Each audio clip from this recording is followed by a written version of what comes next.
Muito bom dia a todos. Vamos continuar com o estudo que começámos na semana passada. O título é que eu dei. Este mundo não é para crentes. De facto, nós vivemos num mundo completamente antagónico em relação a Deus, em relação às coisas de Deus, em relação à palavra de Deus. E porquê? Porque quem é que... Eu agora quero fazer aqui um pequeno parênteses. Eu quero que sejam os mais novos a responder. Não tenham medo. Não tenham medo de errar. Pior do que não errar, pior do que errar é não responder. Quem é que governa este mundo? Quem é o príncipe deste mundo? É o diabo. O diabo é o príncipe deste mundo. E ele governa. Às vezes nós temos algumas músicas em que diz que o Senhor reina. Mas assim, nós não vemos o Senhor a reinar neste momento na Terra. Há de vir o tempo. E por vezes essas músicas em que diz que o Senhor reina, podemos tentar espiritualizar, mas essas passagens dizem respeito a um tempo que nós não estamos a viver agora. Mas quem domina a maneira de pensar deste mundo é o príncipe deste mundo, que é o diabo. E nós estivemos a ver, na semana passada, eu dei aquela analogia do embaixador de Portugal nos Estados Unidos, numa altura em que os Estados Unidos declararam guerra a Portugal. Isso não aconteceu, mas imaginem. E somos nós esse embaixador. E estamos num terreno adverso. Estamos num terreno que hostil a nós. Hostil ao nosso país, hostil a tudo quanto o nosso país representa. E essa é a nossa situação. Enquanto embaixadores, nós damos aquela passagem de 2 Coríntios 5:20, somos embaixadores da parte de Deus. E embaixadores de Cristo, da parte de Deus. Essa é a nossa situação. Estamos num território hostil. E não é de esperar que nós tenhamos uma vida fácil. O Senhor Jesus Cristo, falando ao seu povo terreno, mas nós vemos que isso acontece connosco também, por outras passagens que nós vamos ver também. Mas ele diz, não estranheis se o mundo vos aborrece, sabei que primeiro que a vós me aborreceu a mim. É natural. E no mundo tereis aflições, mas tendo bom ânimo, eu venci o mundo.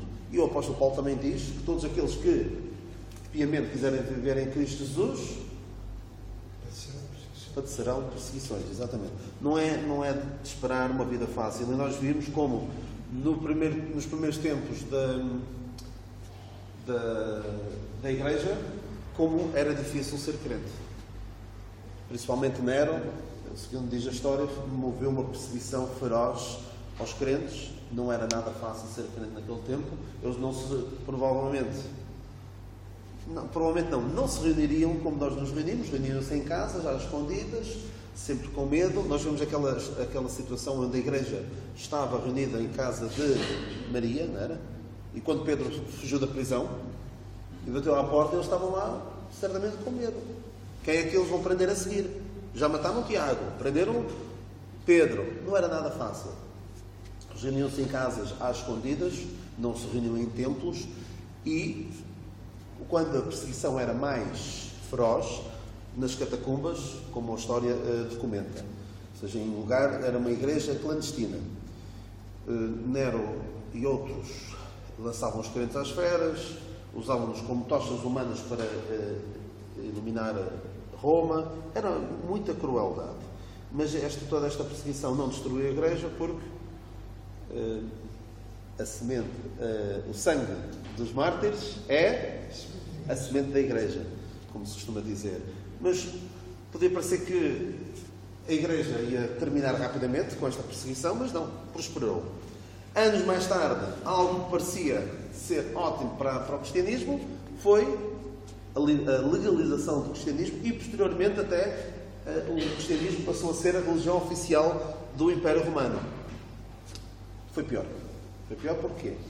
Como eu disse na semana passada, alguém se atreveria a juntar-se aos crentes só por curiosidade, só pelo convívio.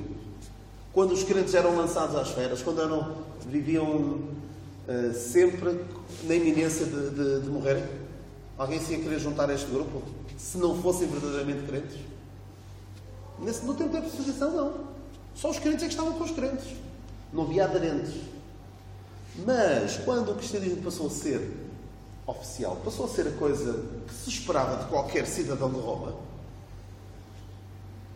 muitos se juntavam aos cristãos verdadeiros sem terem verdadeiramente tido uma experiência de conversão genuína. Eram simpatizantes. Então, eu disse uma frase que acho mesmo isto. Constantino, o que legalizou o cristianismo e depois o cristianismo acabou por ser a religião oficial, fez mais mal ao cristianismo do que o próprio Nero.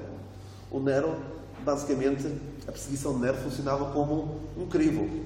Não é? Só passava naquele crivo quem era verdadeiramente crente. Depois era fácil ser cristão. Nós podemos pensar, será que nós comparando-nos com os crentes de há 50 anos, em que havia perseguição, porque alguns terão passado dias difíceis, o Duarte, o Armando, o Araújo, e se calhar outros da geração anterior, ainda pior, terão passado situações bem complicadas. Não era fácil.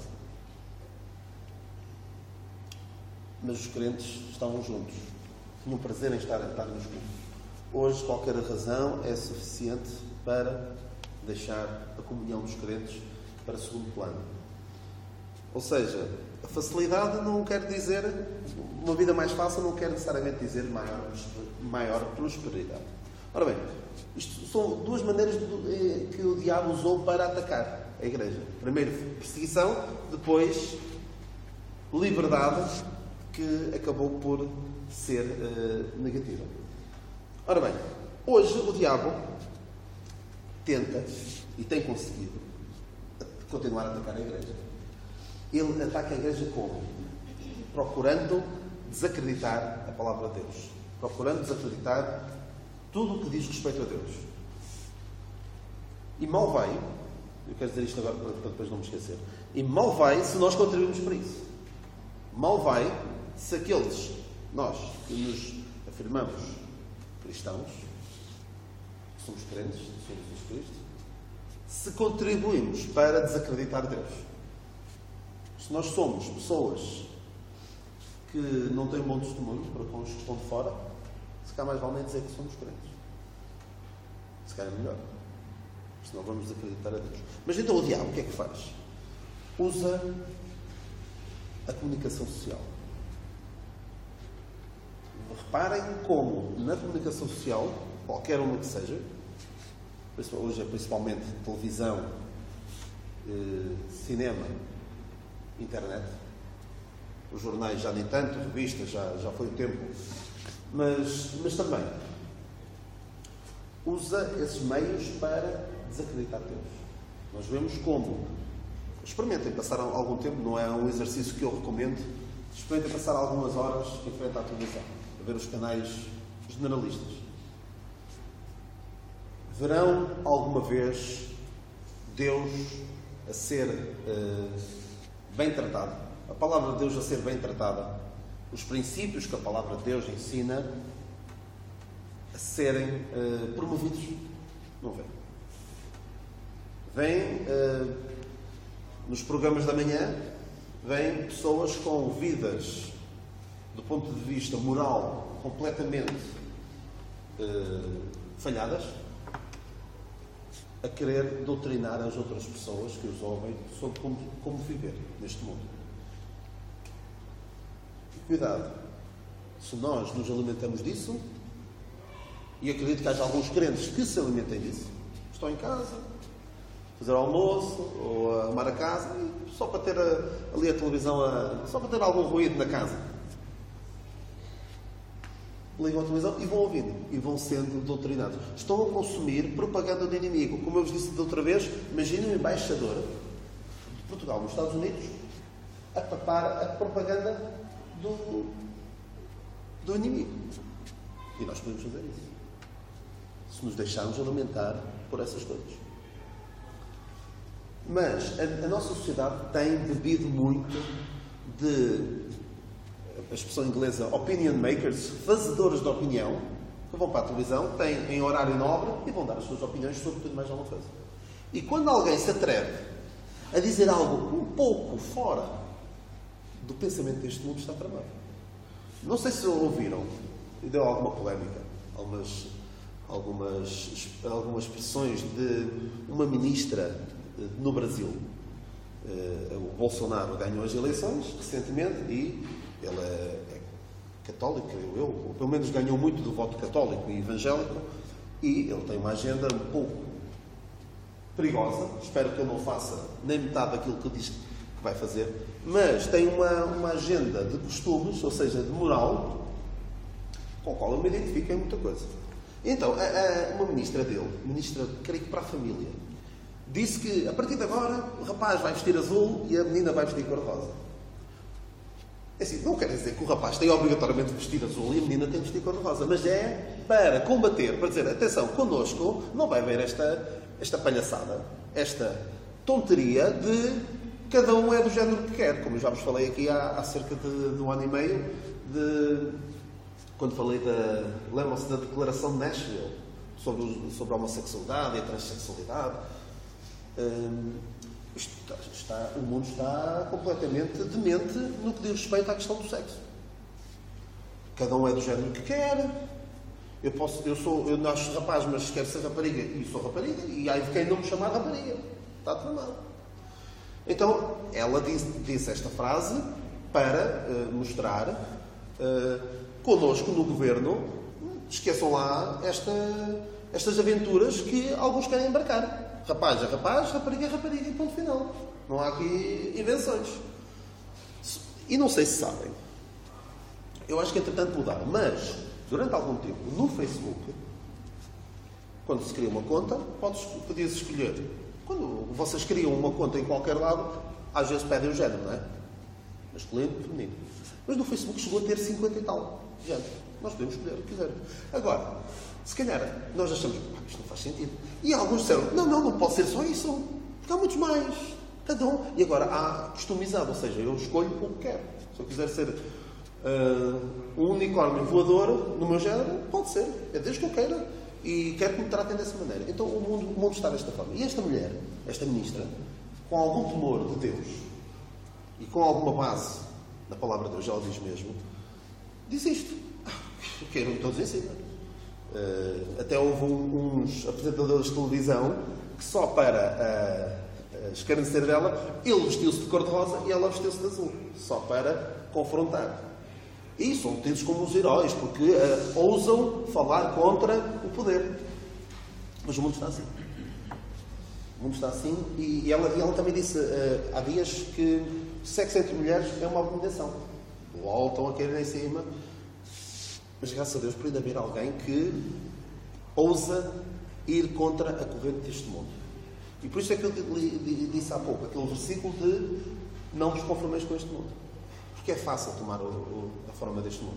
E vemos, infelizmente, como até alguns no meio dos crentes, não sei se são crentes ou não, começam, em verdade, por esta maneira de pensar.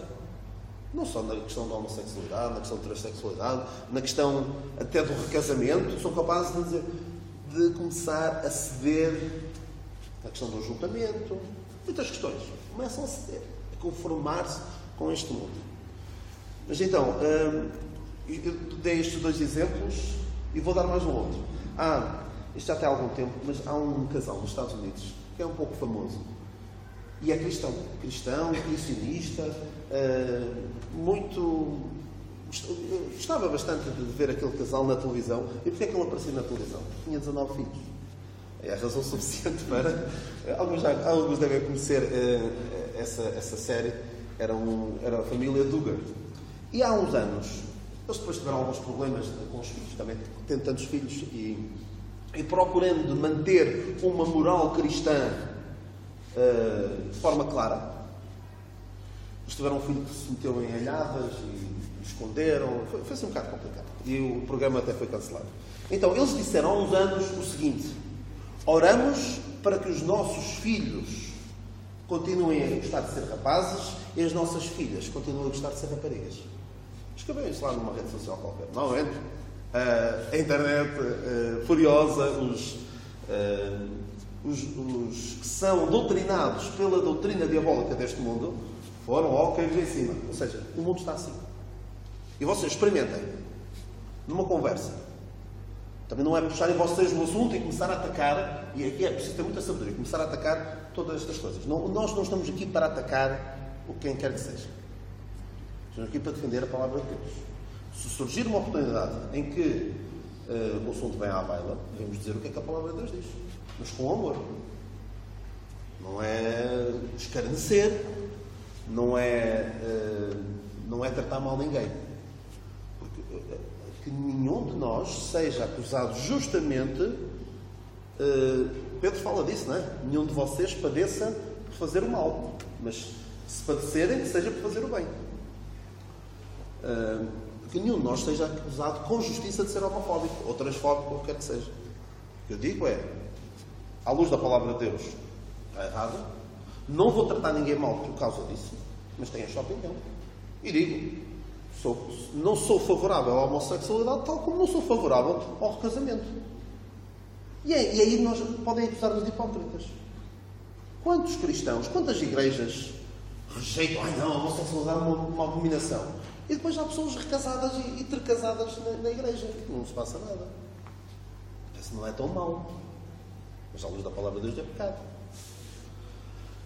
Ninguém seja acusado, justamente. E eu digo também o seguinte. O meu desejo para com um homossexual não é que ele passe a ser heterossexual. De que é que lhe vale ser heterossexual se for parar ao inferno também? Vale muito? Vale muito um perdido, um homossexual perdido, e para a eternidade perdido, depois de ter passado a ser heterossexual. O meu desejo para com qualquer pessoa, qualquer pecador, é que se salve e quê? Venha ao conhecimento da verdade. E quem for verdadeiramente salvo vai perceber que há certas coisas que a palavra de Deus não concorda. E não vai ter prazer nelas. Vai querer deixá-las. Mas isto tudo por causa do mundo em que nós estamos. Um mundo que é completamente contrário ao que a palavra de Deus diz. E o diabo usa muitas maneiras de desacreditar. Usa a facilmente chamada ciência. Quantas pessoas é que vocês veem na televisão ou em qualquer outro meio de comunicação social a defender o criacionismo? No princípio, criou Deus os céus e a terra. Vem toda a gente a falar do Big Bang, da evolução, como o facto. E há de quem se atreva, novamente, a levantar. Olha, mas eu lembro-me que isto já tem pai 30 anos ou mais, não foi comigo, foi com uma irmã minha, que alguém perguntou numa aula de história quem foi o primeiro homem. E, provavelmente o que se pretendia que respondesse era o Australopiteco, ou lá o que era. E houve alguém que disse que foi Adão. Mas se calhar era até a brincar. Deu risada geral, não é? Mas se nós hoje nos atrevemos a dizer, eu acredito, Deus, no princípio, criou Deus os céus e a terra. Ninguém quer aceitar. As pessoas estão todas doutrinadas em relação a isso. E reparem que, até há alguns anos, nós ainda podíamos contar, de certa forma, com um certo apoio, e isso aconteceu até há alguns anos. Até à geração, se calhar, dos meus pais, ou até um pouco depois. Contávamos com uma certa moral cristã, com alguma influência do catolicismo. Havia um certo temor de Deus, havia coisas que nem pensar. Há bocado falava com o Armando, nem pensar um homem engravidar uma mulher e não querer saber dela para nada. Queria de casar, nem pensar. E mesmo ela ficar grávida antes de casar, era um escândalo. Hoje em dia não há problema nenhum. É a coisa mais natural que pode haver. E depois até há pessoas que dizem, pessoas que já têm um filho em comum e dizem, ainda não sei se estou pronto para dar o passo do casamento. O que é que se passa com este mundo? Está completamente inimizado para com Deus. Então nós até há uns anos tínhamos um certo apoio da Igreja Católica, do catolicismo. Mas hoje em dia não. Hoje em dia, por exemplo, na questão do criacionismo, é o próprio chefe máximo da Igreja Católica que diz que Deus não tem uma varinha mágica, ou seja, basicamente a negar o que a palavra de Deus diz logo a partir de Gênesis 1:1. Eu costumo dizer, nós devemos defender o que a palavra de Deus diz a começar em Gênesis 1:1, não é começar em Gênesis 11. Alguns dizem, gostava de Gênesis 11, antes de Abraão aparecer em cena, aquilo é apenas uma metáfora, uma alegoria, não foi bem aquilo que aconteceu. Mas no princípio, criou Deus os céus e a terra. Mas não vem ninguém a defender o criacionismo. E se alguém se atreve, é logo posto na linha, escarnecido e manda-me calar. Alguém disse, a ciência permitiu ao homem moderno ser simultaneamente inteligente e ateu. Eu até diria mais. Hoje em dia, alguns poderão dizer, se és inteligente, tens de ser ateu. Não há hipótese. Que é acreditar em Deus. Nessa coisa completamente da Idade Média. É mesmo medieval. Há uns anos, já tem alguns anos, mas portanto tem havido outros. Vocês recordam-se do Código da Vinci, do livro, vendeu provavelmente milhões de cópias, em que era uma história de resolver mistérios, era um thriller, acho bastante interessante. Eu sei que vi o filme, não li o livro, mas o pano de fundo era desmontar certos, dizem eles, mitos sobre o Senhor Jesus Cristo, sobre a história do Senhor Jesus Cristo. Então eles diziam, nesse livro, que afirmavam que, por exemplo, Jesus não acreditava que era Deus. Isso foi uma invenção mais tarde do Constantino ou outros, que eles decidiram isso. Jesus Cristo foi casado com Maria Madalena, entre outros disparates que não têm base bíblica absolutamente nenhuma. E já agora, Jesus podia casar, não havia problema. Havia algum problema em ele casar? Se é a partida, não. Mas reparem, quando Paulo diz não tenho o direito de levar uma mulher, não é? Conhece essa passagem? Não tenho o direito de levar uma mulher, como Pedro e como, já não sei bem quem é que ele diz, Pedro e os apóstolos. Se o Senhor Jesus Cristo tivesse sido casado, acham que ele não ia dar o exemplo dele? Portanto, pegando a palavra de Deus, nós conseguimos rebater facilmente essas ideias. Então, aquilo é tão mau, mas, esse tal livro, mas as pessoas de tal forma querem encontrar algo que lhes diga, tu não precisas de acreditar no que a Bíblia diz. Esquece lá, aquilo é um livro completamente ultrapassado. As pessoas veem algo que lhes permite desacreditar, não ter de acreditar na Bíblia, agarram-se logo àquilo. E alguém disse que aquele livro é tão mau, do ponto de vista histórico, que é mais ou menos como retratar a Segunda Guerra Mundial, ou seja, uma história fictícia passada durante a Segunda Guerra Mundial, e pôr a Alemanha a ganhar a guerra. Imaginem uma história em que o pano de fundo é a Segunda Guerra Mundial, põe a Alemanha a ganhar a guerra e o Hitler a ser um herói. Completamente falso e completamente induz completamente em erro. E as pessoas, com estes livros e outros, são levados a crer na mentira, a tirar ideias falsas do que a Bíblia diz. E mesmo alguns filmes ditos bíblicos passam uma ideia completamente errada do que o relato bíblico diz. Um dos exemplos mais claros é o filme de Noé, relativamente recente, em que não tem pés nem cabeça do ponto de vista bíblico, porque a Bíblia diz que entraram quantos na arca? 8. E ali não entraram 8. 2 dos filhos de Noé não tinham mulher e ainda por cima supostamente entrou o Tubal-Caim, que é uma personagem que aparece na Bíblia, da descendência de Caim, que também entrou na arca. Coisas completamente surreais. E as pessoas depois veem o filme e pensam que já conhecem a história da Bíblia. E ainda agora na altura do Natal estávamos a falar do relato bíblico e um irmão meu que esteve na escola dominical até uma certa idade dizia que tinha visto num filme que Maria, mãe de Jesus, esteve prestes a ser apedrejada e que foi o José que veio em socorro dela. É bonito, é bom para cinema, não é? Mas não está na Bíblia. Não está na Bíblia.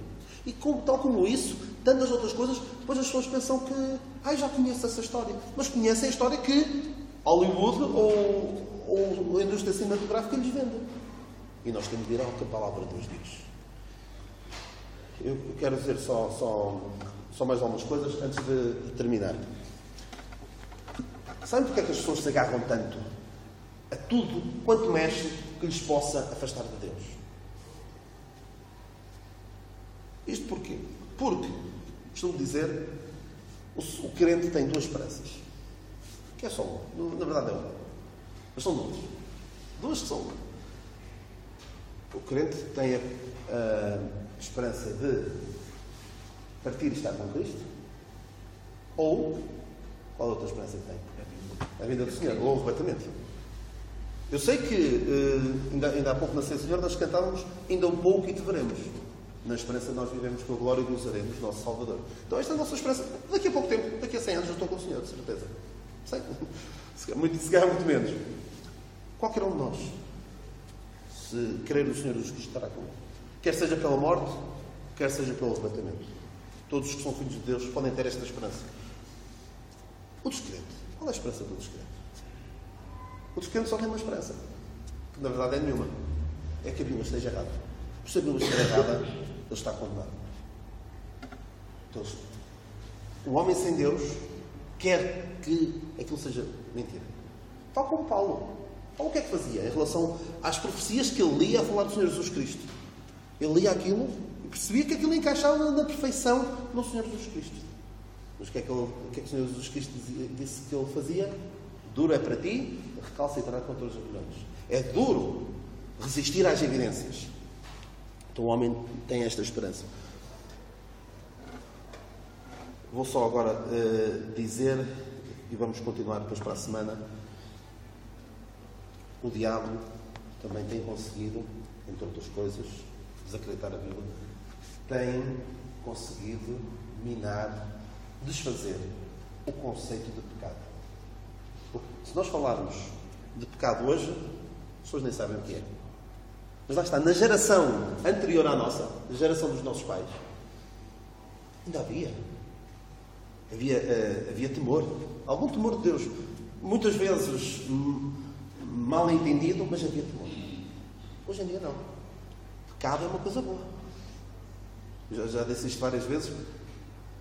Completei a frase. Quando o pecado mora ao lado, ninguém sabe? Não conhecem a música? Quando o pecado mora ao lado, a vida ganha outra emoção. Não conhecem a música? Quando o pecado mora ao lado, a vida ganha outra emoção. Ou seja, é bom ter o pecado à porta. Como? Já é antiga a música, já tenho. Fazia parte do genérico de uma telenovela há uns anos e calhava de ouvir. E depois diz qualquer coisa que a palavra inferno, o inferno cabe todo na palavra solidão. Ou seja, desvaloriza o conceito de pecado e o conceito de inferno. As pessoas já brincam com o inferno. Quantas vezes nós ouvimos, no inferno é que estão as pessoas mais interessantes. Até houve uma mulher que disse, uma das primeiras feministas, mas que incentivava uma vida dissoluta, uma vida depravada, ela dizia assim: as raparigas boas vão para o céu, as raparigas más vão a todo lado. Ou seja, querem passar a ideia de que se tu queres viver a vida mesmo, não pode ser uma santinha. Tens de voz à vida. E é isto que passa esta ideia. O pecado está completamente deturpado. Nós ouvimos falar, não sei se conhecem, há um sermão famosíssimo do Jonathan Edwards. Alguém conhece o sermão mais famoso dele? Pecadores nas mãos de um Deus irado. Conta-se que, quando ele estava a dar aquele sermão, as pessoas até se agarram às cadeiras com medo de cair no abismo do inferno. Era de tal forma poderoso na palavra, e nas suas palavras, mas também na palavra. Também viviam noutro tempo, há 200 anos ou mais, em que havia realmente este temor de Deus. Hoje em dia, não há. E o diabo tem conseguido isso. E isso, qual é o problema? Torna mais difícil nós anunciarmos o Evangelho da graça de Deus. E vou calar-me, e vou deixar-vos falar um pouquinho, e tentar não falar a seguir. Que é para tentar compensar um bocadinho a semana passada que me estendi um pouco. Dúvidas? Observações? Isso é verdade, eu gostaria de dizer, porque quando eu trabalho com pessoas descrentes, quando falo do Evangelho, do céu, do inferno, o que eles dizem é: eu quero ir para o inferno, porque lá estão as mulheres. É mais quentinho. Estão mulheres bonitas. Sim. É para lá que eu quero ir. Esqueço esta. Infelizmente. É assim que eles pensam. E convencer as pessoas do pecado. Claro que é o Espírito Santo. Isso é a obra do Espírito Santo. Mas Deus usa-nos para nós falarmos aos outros. Mas viver numa cultura onde o inferno é banalizado, o pecado é glorificado. O pecado é glorificado. Olhamos para algumas mulheres de Hollywood que já têm não sei quantos namorados. É a mulher mais desejada, coisa assim. Isso é bom. Mas o pecado é glorificado. O pecado devia ser lamentado, chorado e abandonado. Como é que as pessoas podem vir ao conhecimento da salvação desta forma? Somente pela graça de Deus. E Deus usa-nos, Deus quer usar-nos. Mas, de facto, estamos num território muito hostil, muito difícil, em que nos atrevemos e devemos atrever. Atenção. Não digo isto no sentido de ir para, como eu disse na semana passada, ir para a rua, vestir coletes amarelos e ir protestar contra isto ou contra aquilo.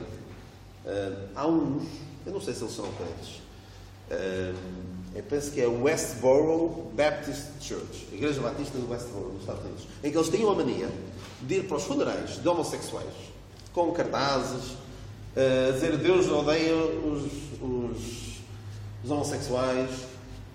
Diziam também, nos funerais, acho que também era nos funerais de soldados que morriam na guerra no Iraque ou no Afeganistão, a dizer que Deus está a castigar os Estados Unidos por ser um país tolerante para com os homossexuais. Não é esta a nossa chamada. A nossa chamada é defender a verdade. E não devemos mobilizar as nossas forças para combater, provavelmente para combater o pecado, mas sim para anunciar o Evangelho. Claro que, inevitavelmente, vão surgir questões, não é? Mas não deve ser a nossa tarefa, não é como também houve na TVI uma notícia de alguém que estava a tentar fazer a terapia de procurar os homossexuais, não é? E também isso foi uma indignação. Não tem jeito nenhum. Até diziam, isso não é nada cristão. Não é nada cristão, porque era uma organização de católicos. Não é nada cristão. E eu agora penso assim, mas quem é que são estas pessoas que não querem saber de Deus para nada, para dizer o que é cristão e o que é que não é cristão? É assim, também não é cristão chegar à beira das pessoas e estar a querer convertê-las. Sim, convertê-las ao Evangelho. Mas o meu desejo, como eu disse, para com o homossexual, não é que ele passe a ser heterossexual, é que ele se converta. Esse é o nosso objetivo. Esse é o nosso desejo para com qualquer perdido. Não é só que ele deixe um pecado particular e continue com todos os outros, que nós até toleramos mais ou menos, mas sim que se reconcilie com Deus. Que Deus tenha misericórdia de nós, que não estamos numa situação nada fácil. Não é difícil como sermos atirados às feras, pois não há isso. Mas vamos, cada vez mais, aqueles que piamente querem viver em Cristo Jesus vão sofrer outro tipo de perseguição, outro tipo de dificuldades. Claro que há sempre a possibilidade de fazer como o outro crente, o suposto crente, que esteve 6 meses longe das pessoas com quem normalmente convivia e ninguém chegou sequer a saber que ele era crente. Então daí, se não quiserem ter chatice, que ninguém saiba que vocês são crentes. Porque se souberem, vocês vão ter sérios problemas. Mas é bom que os tenhamos. É bom que tenhamos esse tipo de problemas. Que Deus nos abençoe e nos guarde, que de facto não estamos nada numa situação fácil.